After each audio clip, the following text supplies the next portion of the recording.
Hello friends, આજે આપણે આ વિડીયોમાં ભારતનો સાંસ્કૃતિક વારસો પરંપરાઓ હસ્ત અને લલિત કલામાં ભાગ 3માં ભારતની લલિત કલાઓ જેમાં સંગીત કલા અને નૃત્ય કલાનો સમાવેશ થાય છે એના વિશે ભણવાના છીએ. આ પહેલાં આપણે ભાગ 1 અને 2માં ભારતીય પ્રાચીન કલાઓ વિશેની માહિતી મેળવી હતી. જો તમે એ વિડીયો ન જોયો હોય તો અમારી channel I can get job પર જઈને એ વિડીયો જોઈ શકો છો. તો ચાલો હવે શરૂ કરીએ આપણે આજનો વિડીયો. એ પહેલાં વિડીયો શરૂ કરતાં પહેલાં આપણે થોડીક માહિતી મેળવીએ. તો ભારતીય લલિત કલાઓમાં ગાયન, વાદન, નર્તન અને વિવિધ પાત્રોની વેશભૂષા ધારણ કરી કોઈ કથા કે પ્રસંગ ભજવવો એટલે કે નાટક કરવું એ ભારતની આપણી સંસ્કૃતિની વિશેષતા રહી છે. જેમાં રામાયણ, મહાભારત જેવા મહાન ગ્રંથો અને અન્ય ભારતીય સાહિત્યના આધારે મનોરંજન સાથે લોક સંસ્કાર આપવાનું કાર્ય લાંબા સમયથી આપણા ભારતમાં જોવા મળે છે કે ચાલ્યું આવતું છે. બરાબર છે. તો હવે આ ભારતની લલિત કલાઓ એમાં સંગીત કલા, નૃત્ય કલા, નાટક, ભવાઈ એ વગેરેનો સમાવેશ થાય છે. તો આજે આપણે જોઈશું સંગીત કલા અને નૃત્ય કલા વિશે. તો વિડીયોની શરૂઆત કરીએ. પ્રશ્ન છે 14. ભારતની એક કલા તરીકે સંગીત કલાનો પરિચય આપો. તો ભારતીય સંગીત એ સ્વર, લય અને તાલની દ્રષ્ટિએ વિશ્વમાં અલગ તરી આવે છે. સંગીતમાં ગાયન અને વાદનનો સમાવેશ થાય છે.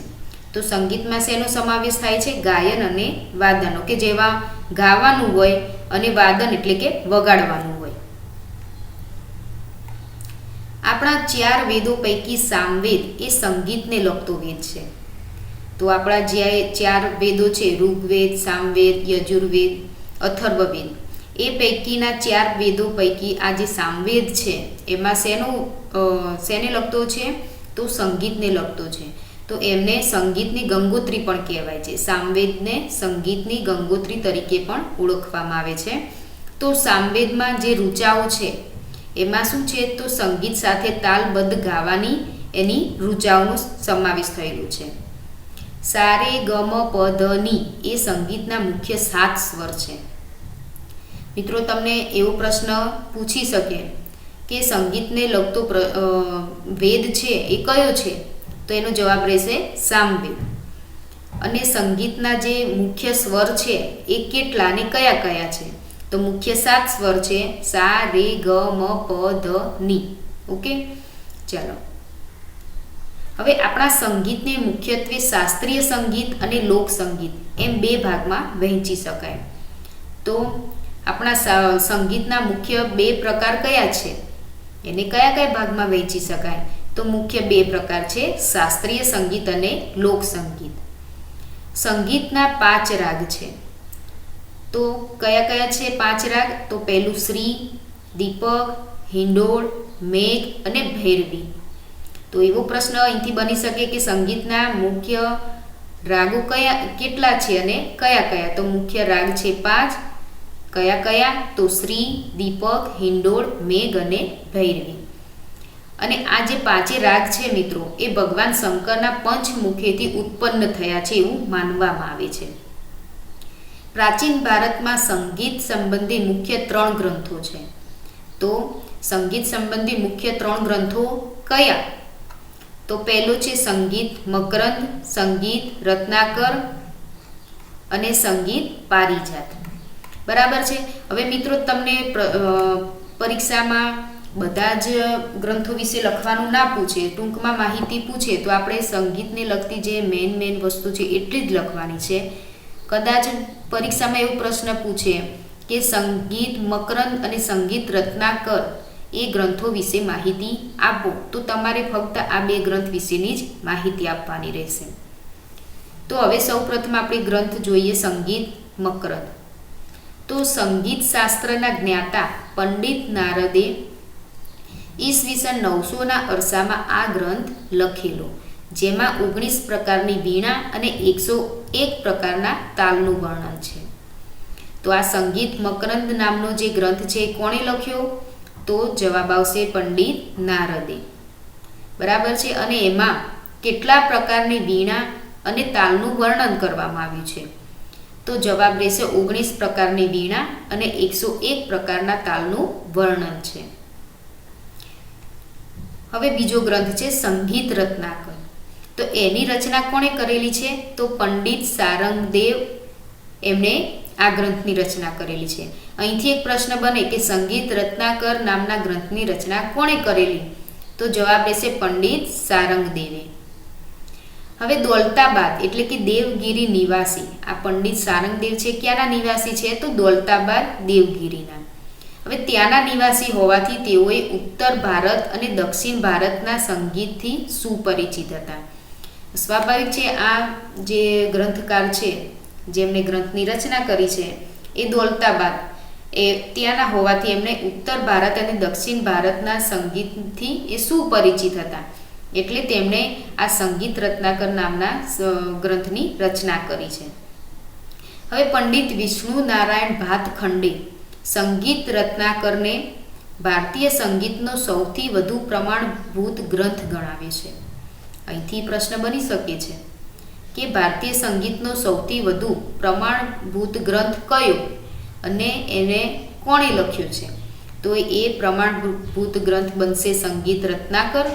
અને કોણે લખ્યો છે? તો પંડિત વિષ્ણુ નારાયણ ભાતખંડે. હવે સંગીતના અંગો સમજવા આ ગ્રંથ બેજોડ ગણાય છે. કયો ગ્રંથ? તો સંગીત રત્નાકર. અહીંથી પ્રશ્ન બની શકે કે સંગીતના અંગો સમજવા માટેનો ગ્રંથ કયો છે? તો જવાબ બનશે સંગીત રત્નાકર. હવે ત્રીજો ગ્રંથ છે સંગીત પારિજાત. તો એની રચના કોણે કરેલી છે? તો પંડિત અહોબલે ઈસવીસન 1665માં ઉત્તર હિન્દુસ્તાની સંગીત પદ્ધતિ માટે આ ગ્રંથની રચના કરી હતી. તો હવે અહીંથી એક પ્રશ્ન બને છે કે સંગીત પારિજાત ગ્રંથની રચના કોણે કરી?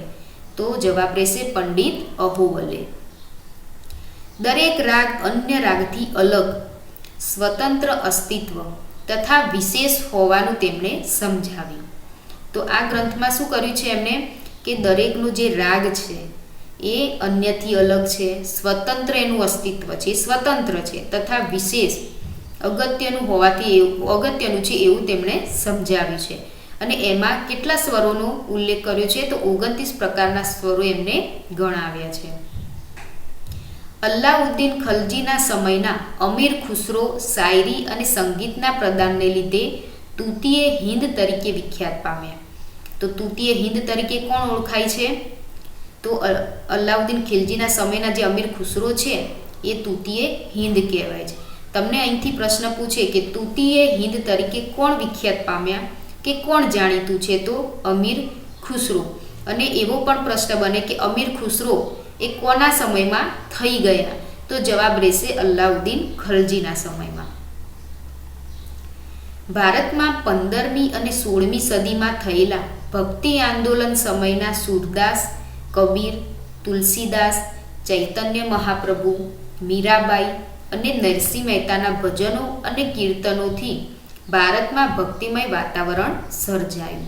તો આ બધા ગ્રંથો છે, આ ગ્રંથની રચના કરી સંગીત કલાના જે આ 3 ગ્રંથો છે એની રચના પછી જે આ સૂરદાસ છે, કબીરદાસ, તુલસીદાસ, ચૈતન્ય મહાપ્રભુ, મીરાબાઈ, નરસિંહ મહેતા આ બધાના ભજનો અને કીર્તનોથી ભારતનું વાતાવરણ છે ભક્તિમય બની ગયું છે. 15મી સદીમાં સ્વામી હરિદાસના શિષ્ય બૈજુ બાવરા અને તાનસેન એ જ સમયમાં આપણા ગુજરાતની 2 કન્યાઓ થઈ ગઈ જેનું નામ છે તાના અને રીરી. એ પણ આ ભક્તિ આંદોલન સમયના લોકો છે. તો આપણે અહીંથી પણ એવો પ્રશ્ન બની શકે કે હરિદાસના શિષ્યો કોણ હતા? તો કહી શકીએ કે બૈજુ બાવરા અને તાનસેન. કા પછી એવો પ્રશ્ન બને કે બૈજુ બાવરા અને તાનસેનના ગુરુ કોણ હતા? તો હરિદાસ. પછી એવો પ્રશ્ન બને કે ગુજરાતની કઈ 2 કન્યાઓ કે સંગીત માટે જાણીતી છે? તો જવાબ રહેશે તાના અને રીરી. આ લોકો વડનગરના છે. હવે પ્રશ્ન નંબર છે 15. નૃત્ય કલા ક્ષેત્રે ભારતે કરેલી પ્રગતિ જણાવો. તો હવે નૃત્ય કલા ક્ષેત્રે આપણે જોઈએ તો નૃત્ય એ તાલ અને લય સાથે સૌંદર્યની અનુભૂતિ કરાવે છે. તો નૃત્યમાં શું હોય? તાલ અને લય એ સાથે સૌંદર્યની આપણને અનુભૂતિ કરાવે છે. હવે નૃત્ય કલાના આદિદેવ એ ભગવાન શિવ નટરાજ છે. તો નૃત્ય કલાના આદિદેવ કોણ છે? તો શિવ નટરાજ. એવો પ્રશ્ન પણ પૂછી શકે. નટરાજ શિવે પૃથ્વીવાસીઓને નૃત્ય કલા શીખવવા માટે સ્વર્ગમાંથી પૃથ્વી પર આ કલા સર્વપ્રથમ લાવ્યા હોવાની માન્યતા છે. તો કેવી માન્યતા પ્રચલિત છે કે નટરાજ શિવ છે એમણે જ આ કલાને પૃથ્વી ઉપર સર્વપ્રથમ લાવ્યા છે. ભારતીય શાસ્ત્રીય નૃત્યોમાં ભરતનાટ્યમ, કુચીપુડી, કથક, કથકલી, ઓડિસી અને મણિપુરી એ મુખ્ય પ્રકારો છે. તો આ નૃત્ય કલાના મુખ્ય પ્રકારો કયા કયા છે? તો ભરતનાટ્યમ, કુચીપુડી, કથક, કથકલી, ઓડિસી અને મણિપુરી. તો હવે આ જે નૃત્યો છે એના વિશે આપણે વિસ્તૃત માહિતી મેળવીએ. હવે પરીક્ષામાં તમને ટૂંકમાં પ્રશ્ન એવો પણ પૂછે કે ભરતનાટ્યમ અને કુચીપુડી નૃત્ય કલા વિશે સમજાવો, અથવા તો કથક અને કથકલી વિશે સમજાવો.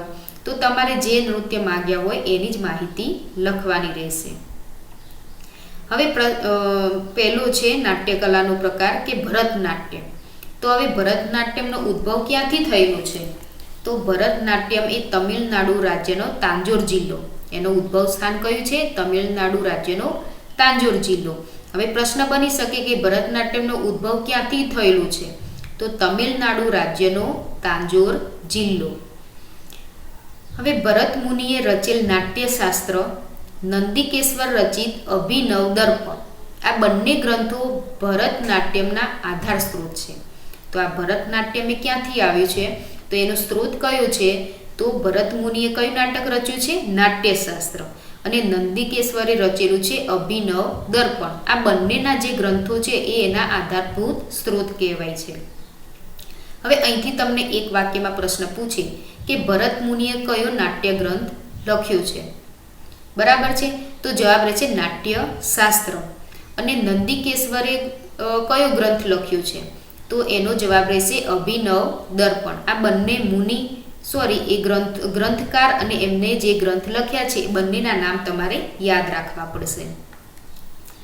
પછી આ ભરતનાટ્યમમાં કોણ કોણ જાણીતું છે, કોણ વિખ્યાત છે? તો મૃણાલિની સારાભાઈ, ગોપી કૃષ્ણ, ફિલ્મ ક્ષેત્રની જાણીતી અભિનેત્રીઓ કોણ છે? તો વૈજયંતીમાલા અને હેમા માલિની. આ બંને જે અભિનેત્રીઓ છે એ ભરતનાટ્યમ માટે જાણીતી છે. અને આ બધાએ આપણે શું કર્યું છે? આપણા પ્રાચીન વારસાને જાળવવામાં મહત્વનો ફાળો આપ્યો છે. હવે બીજું નૃત્ય છે કુચીપુડી. તો કુચીપુડી એ 15મી સદીમાં રચાયેલ આ નૃત્ય મુખ્યત્વે સ્ત્રી સૌંદર્યના વર્ણન પર આધારિત અને સ્ત્રી પુરુષો બંને દ્વારા કરાતા કુચીપુડી નૃત્યમાં ભારતીય નૃત્યની પાયાની મુદ્રાઓનો સમાવેશ કરવામાં આવે છે. તો આ નૃત્યમાં શું છે? તો મુખ્યત્વે સ્ત્રી સૌંદર્યના વર્ણન પર આધારિત છે.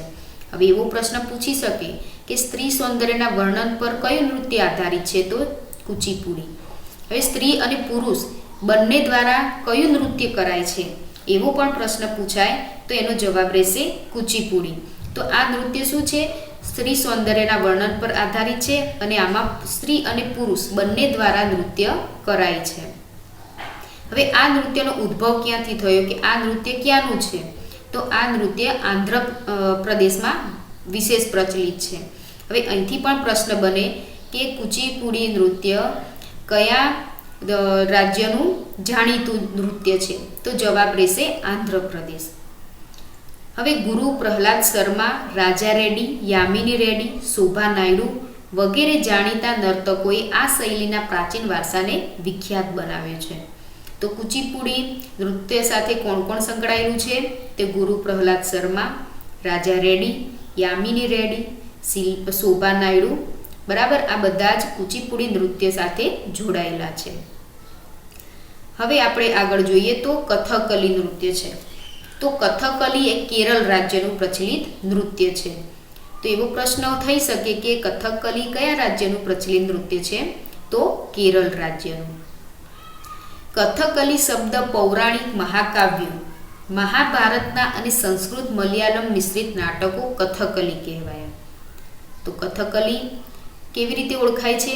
તો પૌરાણિક જે મહાકાવ્યો છે આપણા મહાભારત, બરાબર, અને સંસ્કૃત જે મલયાલમ ભાષામાં જે મિશ્રિત લખેલા નાટકો છે એ કથકલી કહેવાય.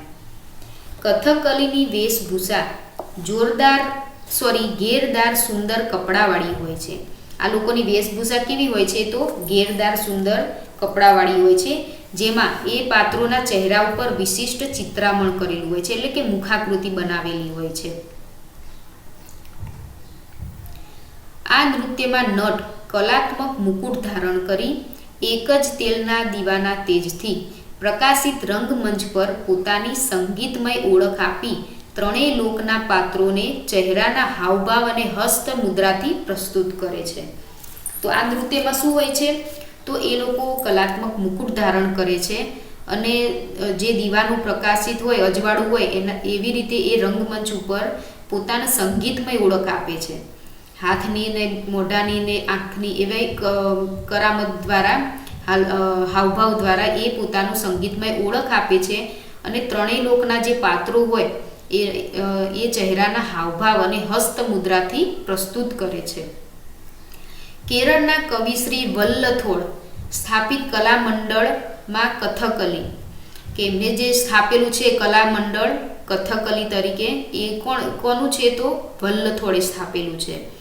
પછી કલામંડલમ કૃષ્ણપ્રસાદ, શિવારમન, આ બધાએ આ શૈલીને શું કર્યું છે? દેશ વિદેશમાં નામના અપાવવામાં ખૂબ નોંધપાત્ર ફાળો આપ્યો છે. તો કોનો ફાળો છે? તો કેરળના કવિ શ્રી વલ્લથોડ, કલામંડલમ કૃષ્ણપ્રસાદ અને શિવારમન. હવે ચોથું નૃત્ય છે કથક. તો કથન કરે સો કથક કહાવે, પરથી કથક ઉતરી આવે છે, બરાબર છે. તો કથન કરે એટલે કે વાર્તા સ્વરૂપે કહેવાનું હોય છે. તો કથન કરે સો કથક કહાવે, એવા કથન ઉપરથી કથક ઉતરી આવે છે. મહાભારતમાં શ્રી કૃષ્ણ અને ગોપીઓ સાથેના નૃત્યોની કથાઓ આધારિત કથક નૃત્યનો વૈષ્ણવ સંપ્રદાયની શૃંગાર ભક્તિ સાથે ઉત્તર ભારતમાં આ નૃત્યનો વિકાસ થયો. તો આ નૃત્યમાં શું હોય છે કે મહાભારતમાં જે શ્રી કૃષ્ણ અને ગોપીઓની જે નૃત્યની કળાઓ છે, જે નૃત્ય કથાઓ છે, એના આધારે આ કથક નૃત્ય થાય છે. અને આ નૃત્ય ક્યાંથી? તો વૈષ્ણવ સંપ્રદાયની શૃંગાર ભક્તિ સાથે ઉત્તર ભારતમાંથી આનો વિકાસ થયો છે. તો આ નૃત્ય છે કયા સંપ્રદાય સાથે સંકળાયેલું છે? તો વૈષ્ણવ સંપ્રદાય સાથે. અને ક્યાંથી ઉતરી આવ્યું છે? તો ઉત્તર ભારતમાં. આ નૃત્યનો વિકાસ ક્યાં થયો છે? ઉત્તર ભારતમાં. તો અહીંથી પ્રશ્ન બની શકે કે કથક નૃત્ય કયા સંપ્રદાય સાથે સંકળાયેલું છે? તો વૈષ્ણવ સંપ્રદાય સાથે. અને કથક નૃત્ય એનો વિકાસ ક્યાંથી થયો છે? તે કયા રાજ્યનું છે? તો ઉત્તર ભારતમાંથી એનો વિકાસ થયો છે.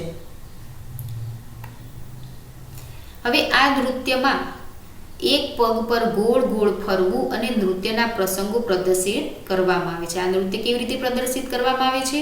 તો એક પગ પર ગોળ ગોળ ફરીને એનું પ્રદર્શન કરવામાં આવે છે. આ નૃત્યમાં સ્ત્રીઓ ચૂડીદાર પાયજામો અને ઉપર ઘેરવાળું વસ્ત્ર પહેરે છે. આ લોકોનો પહેરવેશ કેવો હોય છે? તો ચૂડીદાર પાયજામો સ્ત્રીઓ પહેરે છે અને ઉપર ઘેરવાળું વસ્ત્ર હોય છે. પંડિત શ્રી બિરજુ મહારાજ, સિતારા દેવી અને કુમુદિની લાખિયા વગેરેનું આ નૃત્ય ક્ષેત્રે જાણીતા છે. તો કોણ કોણ જાણીતું છે કથક નૃત્યમાં? તો પંડિત શ્રી બિરજુ મહારાજ, સિતારા દેવી અને કુમુદિની લાખિયા. હવે પાંચમું નૃત્ય છે મણિપુરી. તો મણિપુરી નૃત્ય શૈલીમાં શું હોય છે? શ્રી કૃષ્ણની બાળલીલા અને રાસલીલાઓ, એના ઉપર આ આખું નૃત્ય આધારિત છે. અને આ નૃત્યના બે પ્રકાર પડે છે. કયા કયા? તો લાસ્ય અને તાંડવ. હવે અહીંથી પ્રશ્ન બની શકે કે મણિપુરી નૃત્યના કેટલા પ્રકાર પડે છે અને કયા કયા? તો આ નૃત્યના કેટલા પ્રકાર પડે છે? બે પ્રકાર પડે છે. કયા કયા? લાસ્ય અને તાંડવ. હવે આ નૃત્યમાં રેશમી બ્લાઉઝ, કમરે પટ્ટો તથા નીચે ઘેરદાર લીલા રંગનો ચણિયો એટલે કે કુમી એ પહેરવામાં આવે છે. તો આમનો પહેરવેશ કેવો છે? તો રેશમી બ્લાઉઝ, કમરે પટ્ટો, નીચે ઘેરદાર લીલા રંગનું ચણિયું, બરાબર છે. અને ગુરુ આમોબીસિંગ આતોમ્બોસિંગ, ગુરુ બિપિન સિન્હા, નયના ઝવેરી, નિર્મલ મહેતા વગેરે જાણીતા એના નૃત્યકાર છે. તો મણિપુરી નૃત્યના જાણીતા નૃત્યકાર કોણ કોણ છે? તો ગુરુ આમોબીસિંગ આતોમ્બોસિંગ, ગુરુ બિપિન સિન્હા, નયના ઝવેરી, નિર્મલ મહેતા વગેરે જાણીતા નૃત્યકાર છે. તો મણિપુરીમાં જે 3 ઝવેરી બહેનો છે એ જાણીતી છે. અહીંયા નયના ઝવેરી એક જ નામ લખેલું છે પણ 3 બહેનો છે. તો એ 3 બહેનો મણિપુરી નૃત્ય માટે જાણીતી છે. મિત્રો, આજના વિડીયોમાં બસ આટલું જ. હવે આપણે વધુ માહિતી ભાગ 4માં મેળવીશું, જેમાં ગરબા, ગરબી, ભવાઈ, બરાબર, એ નાટ્યકલાના પ્રકાર વિશે જોવાના છીએ. તો આજનો વિડીયો તમને કેવો લાગ્યો એ જરૂરથી અમને જણાવશો. અને જો તમે ભાગ 1, 2, 3 ન જોયા હોય તો અમારી I can get job channel પર જઈને એ તમે 3 ભાગ જોઈ શકો છો, બરાબર છે. ચલો તો હવે આવતા વિડીયોમાં મળીશું. Thank you.